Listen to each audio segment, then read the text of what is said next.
Maharashtra today 24 news, सत्य परिस्थितीचा सविस्तर आढावा। सत्ता कोणाच्या हाती, विजयाची पताका कोण फडकवणार, जनता कोणाच्या गळ्यात टाकणार विजयाची माळ, जनतेचं मत कोणाला, संपूर्ण महाराष्ट्रातील महानगरपालिकेतील संपूर्ण आढावा आपणासमोर पहा फक्त महाराष्ट्र टुडे मराठीवर। दारूशी संबंधित विविध गुन्ह्यांमध्ये 19,67,730 रुपयांची दारू नष्ट करण्यात आली। देसाईगंज पोलिसांनी एकूण 372 दारूच्या वस्तू नष्ट केल्या।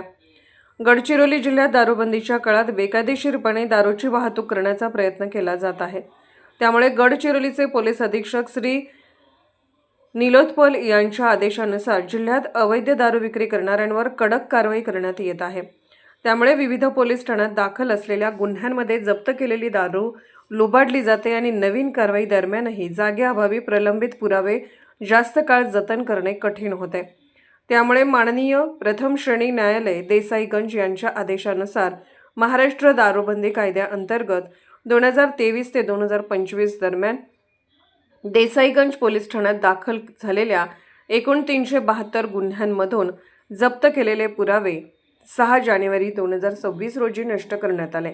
महाराष्ट्र टुडे मराठीसाठी ब्युरो रिपोर्ट आनंद आशा, गडचिरोली।